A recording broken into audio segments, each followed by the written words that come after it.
중학생 때 일인데요. 그때는 학생회 부흥회라는 것이 있었습니다. 중고등부 학생들 부흥회였죠. 학생회 부흥회 기간에 잠시 중간 쉬는 시간이었는데 교회 마당에 땅에 무슨 금을 그어놓고 선을 그어놓고 건너가는 이런 게임을 해드렸습니다. 기분 좋게도 짝사랑하는 여학생이 같은 편이 되었습니다.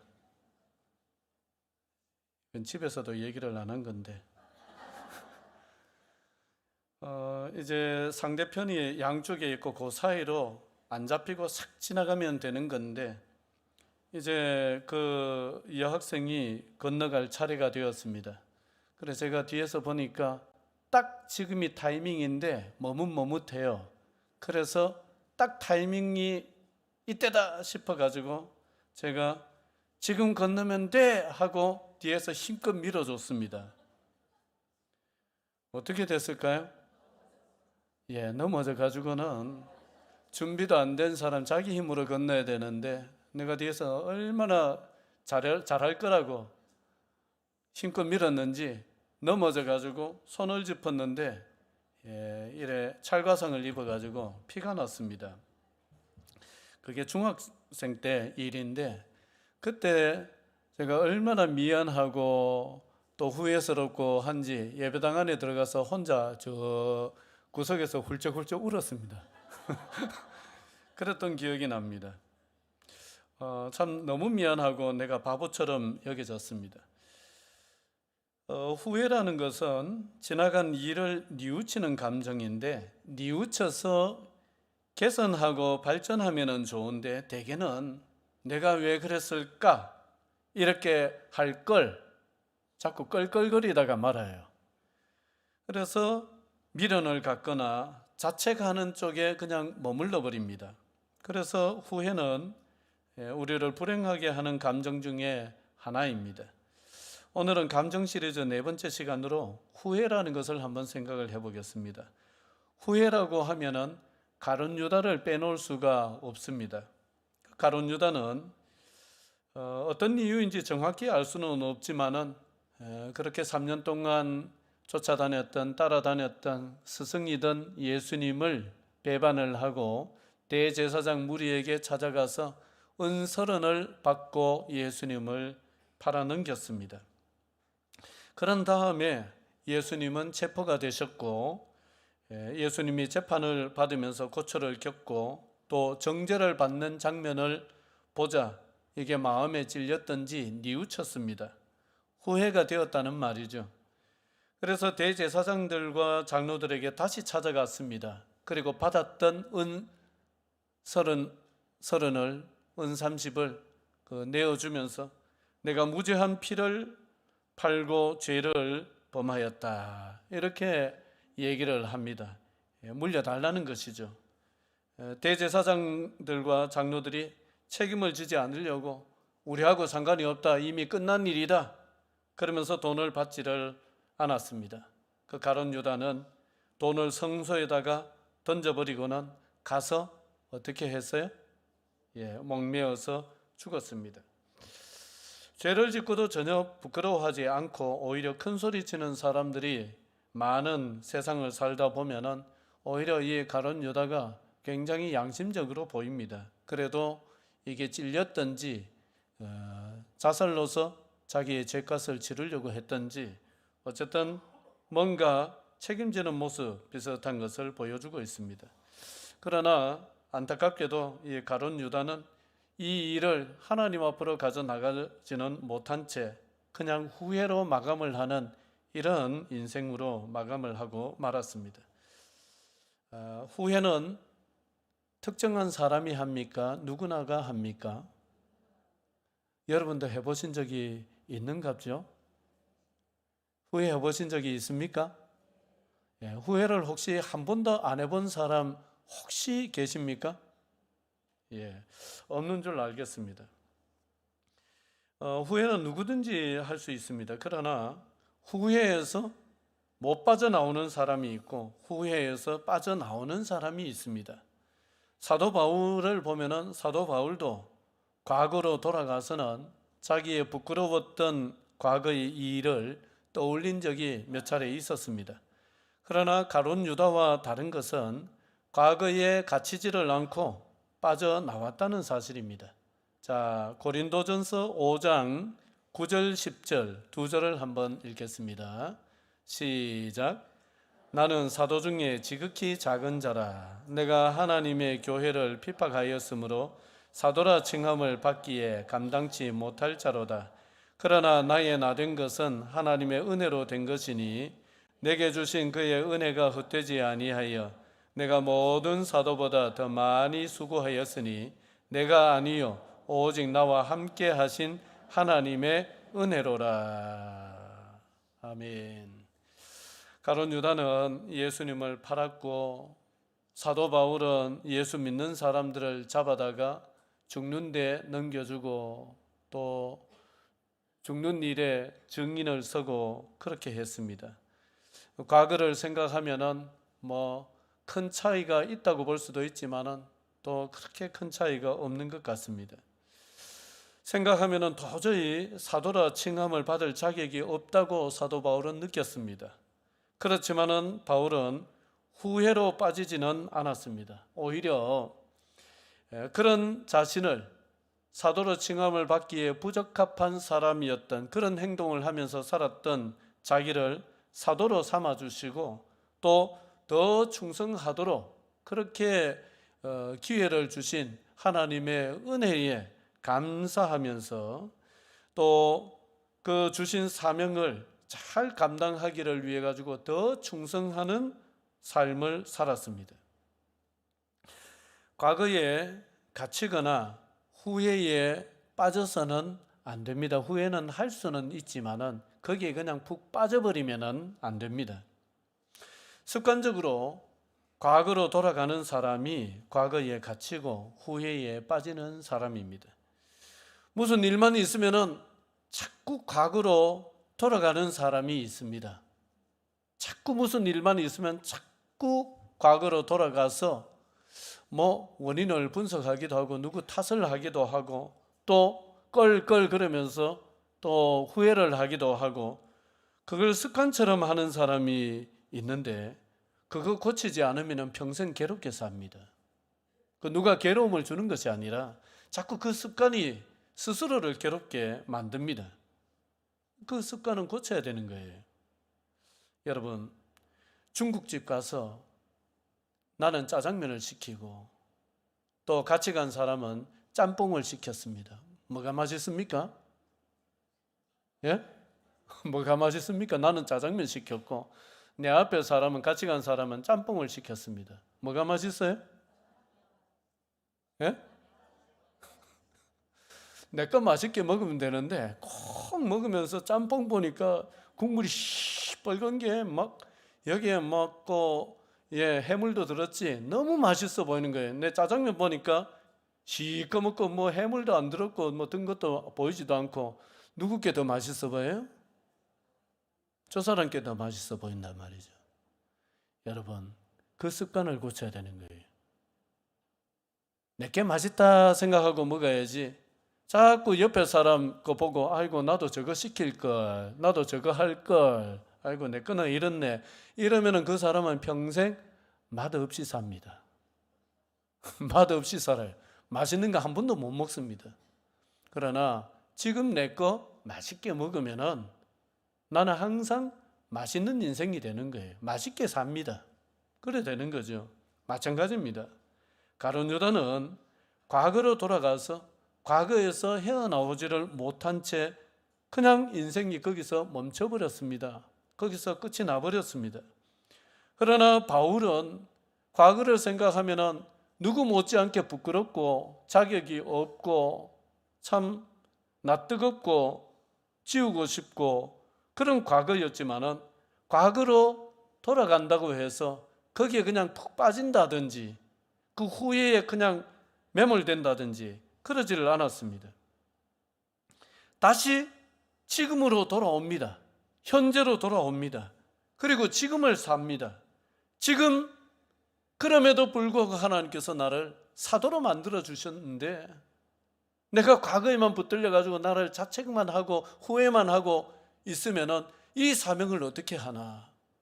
그래서 과거는 충분히 부끄러울 수 있는 과거고 충분히 후회스러운 과거지만은 거기에 그냥 붙들려 있는 것이 아니라 현재로 돌아와서 하나님이 나에게 맡겨주신 이 일을 어떻게 하면은 잘 감당을 할 것인가, 거기에 골몰을 하고 거기에 에너지를 쏟았습니다.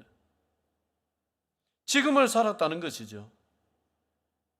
그러자 과거는 정말 지우고 싶은 과거가 맞고 부끄러운 과거가 맞고 또 사람들에게 손가락질을 당해도 충분한 그런 과거가 맞았지만은 그러나 그 과거가 은혜로 바뀌기를 시작을 했던 것입니다.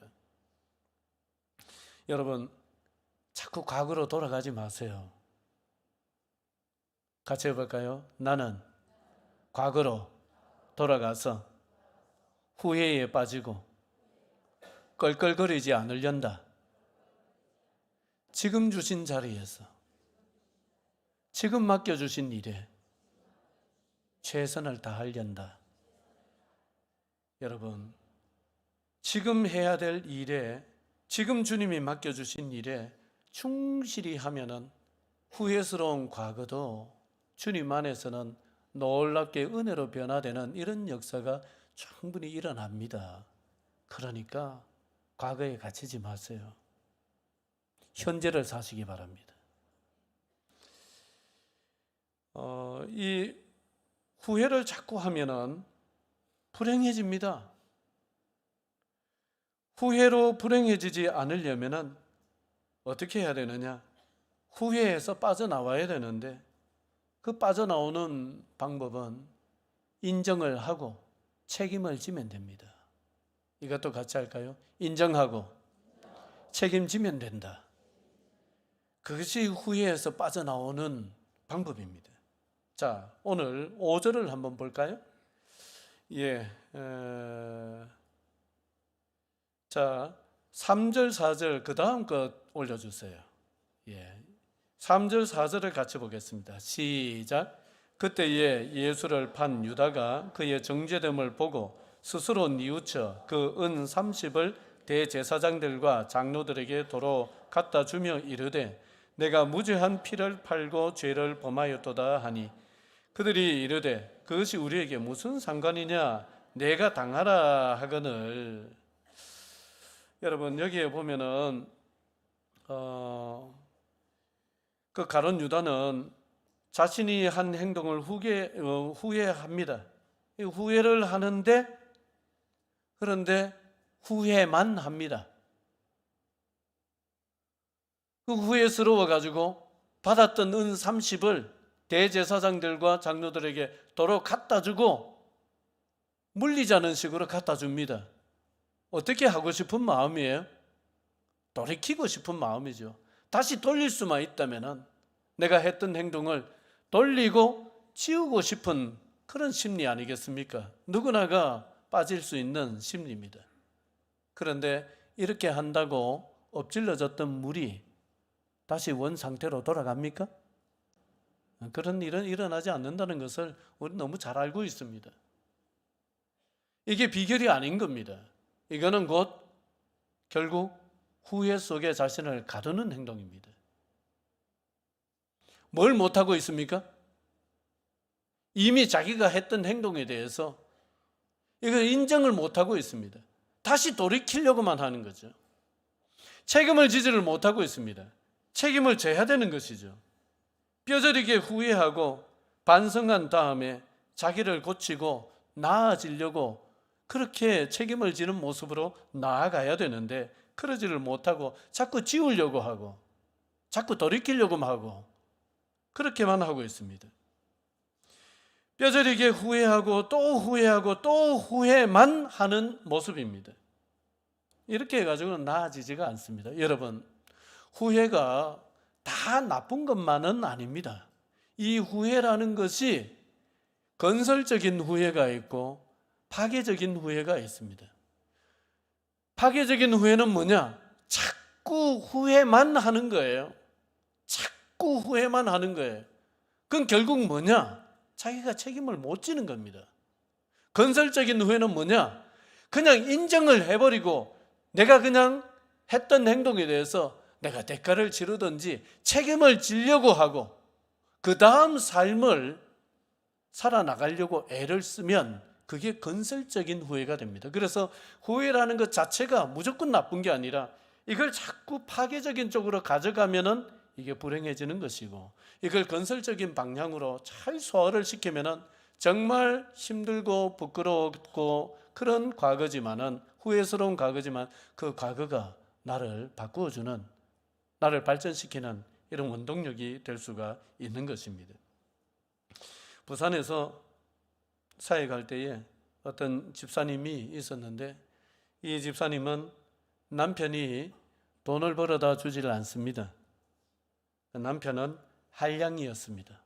술 좋아하고 노는 것 좋아하고 친구 좋아하고 얼마나 참 잘 노는지, 잘 놀고 참 유흥이라면은 둘째가라면은 서러운 사람입니다. 그런데 여러분, 기마이 들어보셨습니까? 기마이 들어보셨어요? 옛날 우리 의성에서도 그런 말 썼습니까?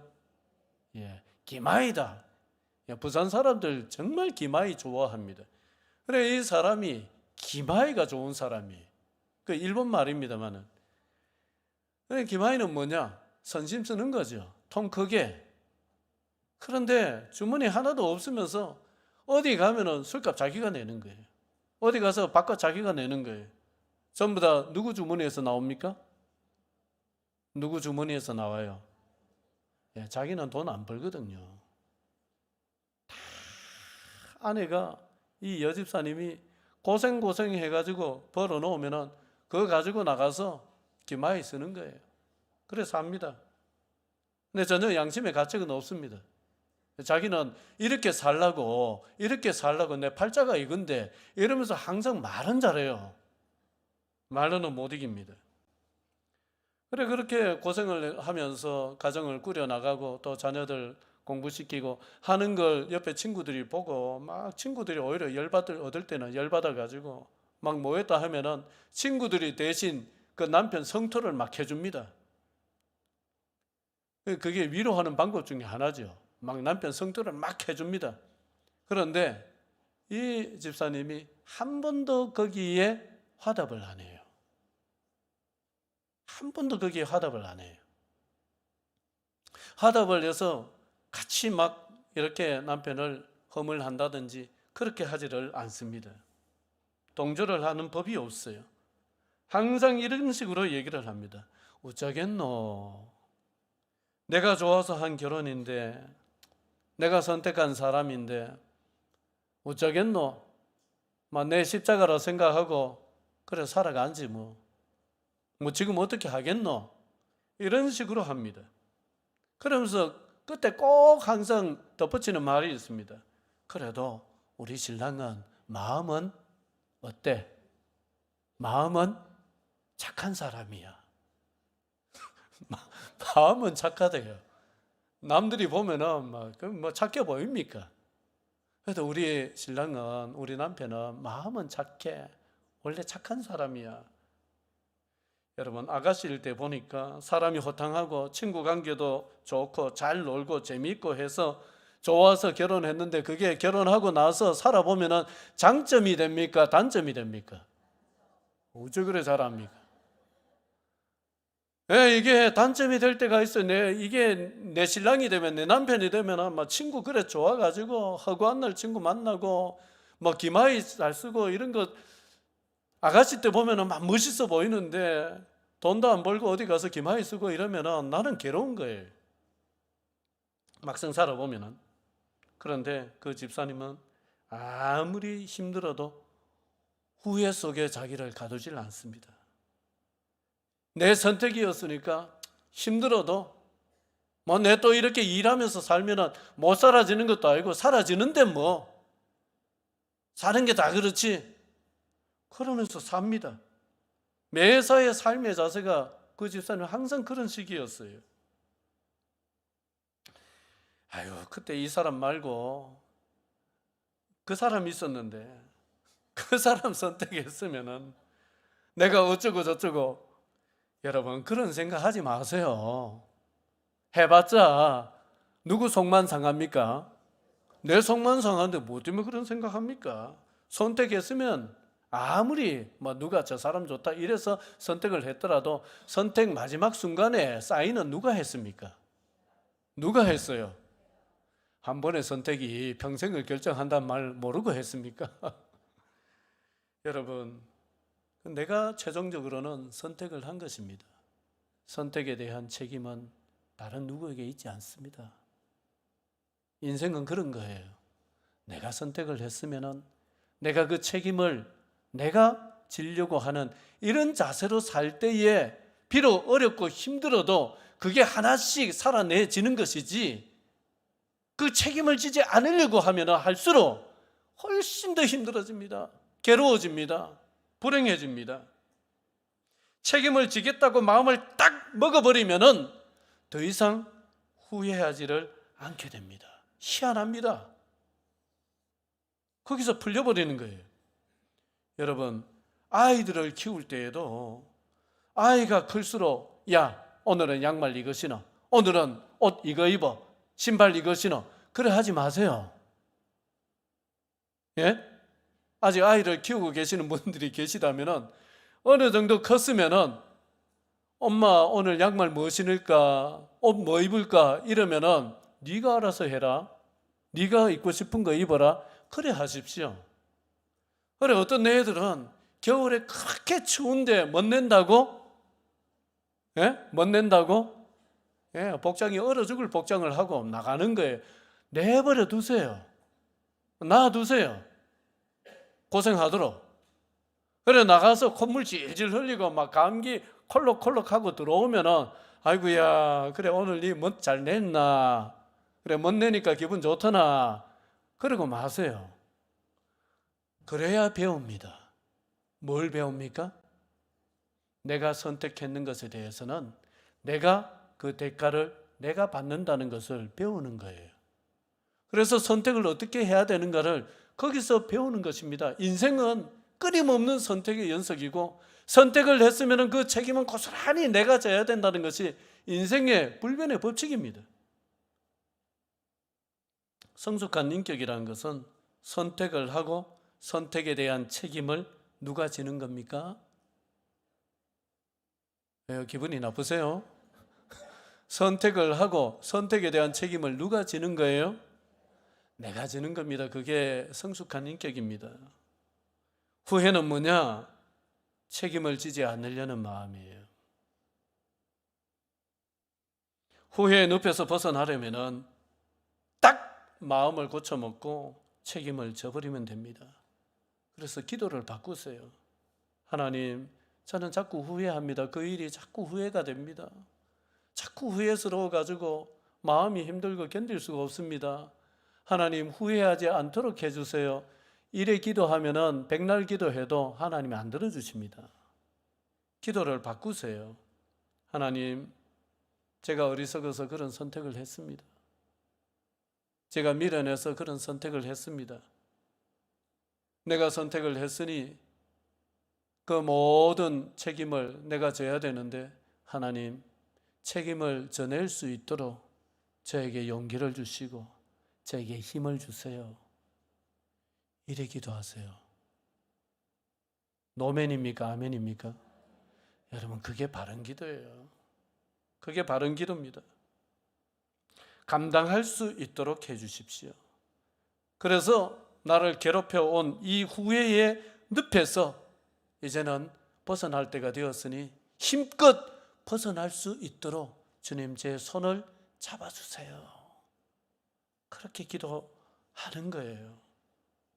책임을 지겠다 마음을 먹고 기도를 이렇게 바꾸기를 시작하면은 진짜 책임져 낼 수 있습니다. 감당이 됩니다. 그러면서 후회의 늪에서 빠져나오게 되는 거예요. 여러분, 후회라는 것은 말씀을 드렸다시피 우리를 불행하게 하는 거예요.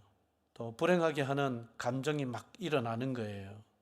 그 후회에서 벗어나려면 또 어떻게 해야 되느냐? 같이 해볼까요? 자신을 용서해야 된다.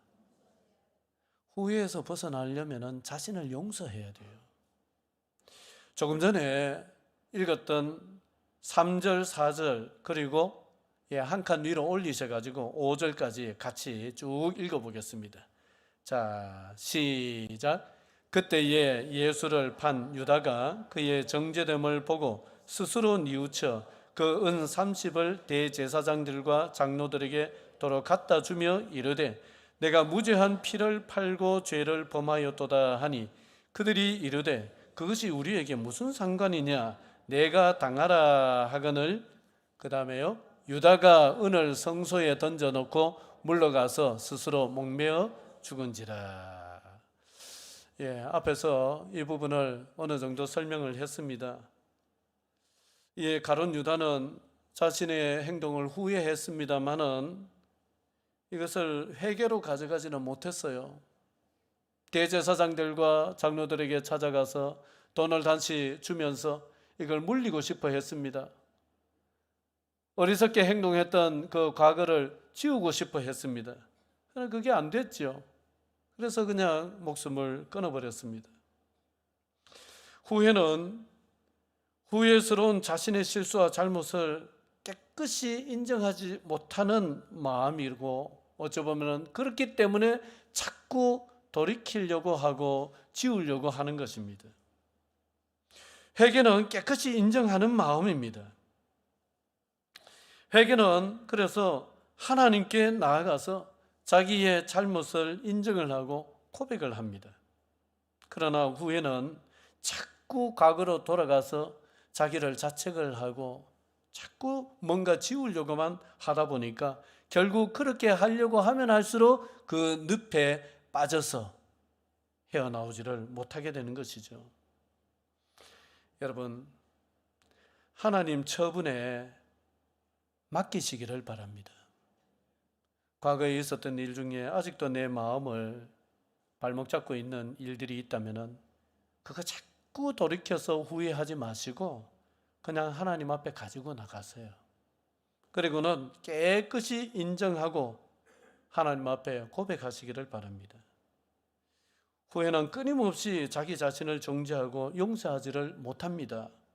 그러나 하나님께 나아가서 회개하면은 그때 하나님의 은혜가 임하기를 시작하면서 그 하나님의 은혜가 임할 때에 하나님의 용서를 경험하게 되고 하나님의 용서가 경험되어질 때에 누구를 빌어서 용서할 수 있게 되느냐? 나를 용서할 수 있게 되는 거예요. 그래서 후회는 사람을 넘어뜨리지만은 회개는 사람을 일으킵니다. 제가 참 사랑하는 후배가 있습니다. 그 후배가 고등학교 졸업반 3학년 때 어머니가 돌아가셨어요. 그리고 얼마 있지 않아서 아버지가 풍으로 쓰러지셨어요. 형제가 아무도 없어요. 그냥 외동 아들입니다. 지금은 여러 가지 그 복지가 너무 잘 돼 있어가지고 뭐 또 도와주는 오는 사람도 있고 어디 또 시설도 있고 너무 잘 돼 있지만은 그때는 어디 그런 게 있었습니까? 다 고스란히 가족들 몫이었습니다. 그래서 혼자에 고3 때 어머니 돌아가시고 또 대학 들어가기 전에 아버지 풍으로 쓰러지셔가지고 그 아버지가 누워서 거의 움직이질 못할 정도로 심하게 왔습니다. 그래 이 후배는 아침이 아니죠. 새벽같이 일나야 됩니다.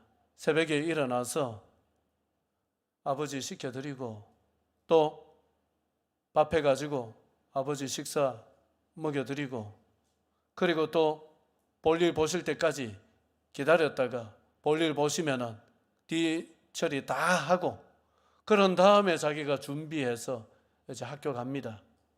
대학교 갑니다. 대학교 낭만 그런 게 어디 있습니까? 학교 수업 끝나면은 거의 1년 내도록 대학 졸업할 때까지 한 번도 뭐 어디 누구 만나러 간다든지 그런 거 못 합니다. 마치자마자 쏜살같이 집으로 옵니다.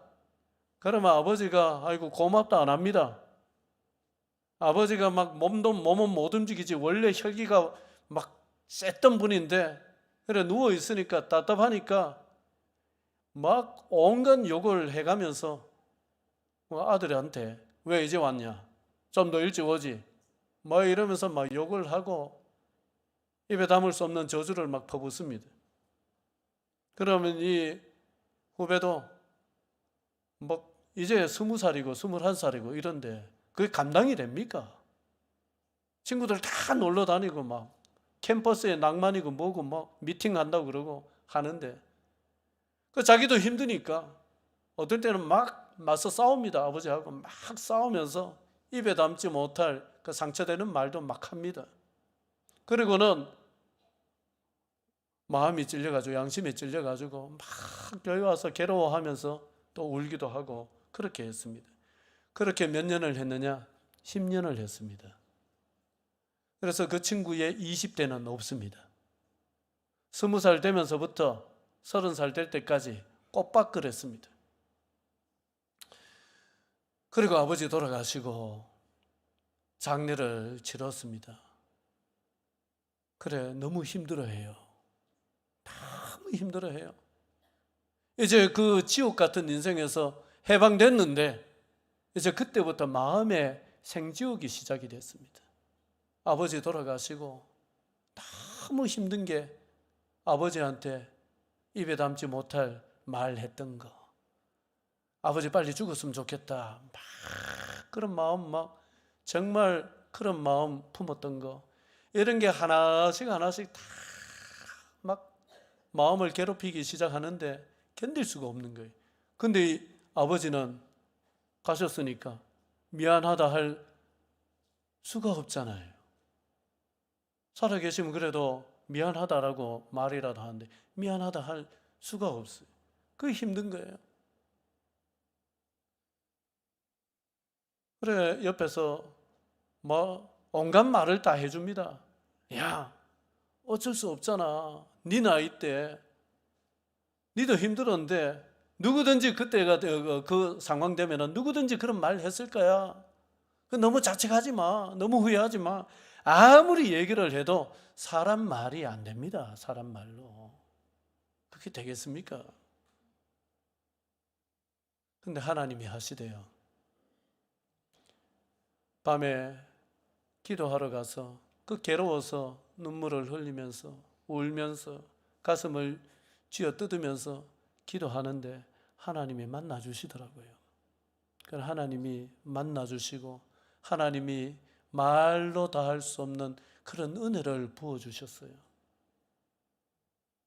사람이 아무리 해도 안 되던 거였는데 그날 참 하나님의 은혜가 얼마나 폭포수같이 듬뿍 부어지든지 그 시간을 경험하고 나서는 얼굴이 밝아졌습니다. 형님, 이제는 후회 안 할랍니다. 이제는 자책 안 합니다. 이제는 내 인생 살아야 됩니다. 이제 나는 세상에 하나밖에 없습니다. 내 혼자뿐입니다. 어쨌든 살아내야 되겠습니다. 믿음으로 하나님 붙들고 살아내겠습니다. 딱 그렇게 얘기를 하고 그 다음부터 지금까지 아주 당차게 살아내고 있습니다. 여러분, 후회는 그야말로 내가 왜 그랬을까 하면서 끊임없이 자책하다가 끝이 납니다. 그러나 회개는 하나님의 용서를 경험하게 합니다. 하나님의 용서를 경험할 때에 자기를 온전히 용서할 수 있게 되는 것입니다. 어리석었던 과거에 자기를 용서할 때에 그 괴롭혔던 족쇄가 드디어 풀리기를 시작을 합니다. 여러분, 용서해야 끝이 납니다. 다른 사람을 용서하지 못하는 게 미움이라고 한다면 자기 자신을 용서하지 못하는 것이 후회입니다. 후회는 어쩌면 용서의 문제예요. 용서의 문제. 하나님의 용서를 경험하고 내가 내 자신을 용서하는 문제. 그게 후회의 열쇠입니다. 여러분, 하나님은 해결하지 못할 일이 없으시고 치료하지 못할 감정도 없으십니다. 후회를 비롯한 우리를 힘들게 했던 가지 감정들, 갖가지 것들을 우리 하나님은 능히 치유하시고 우리를 회복시켜 주시는 좋으신 하나님이십니다. 기도드리겠습니다.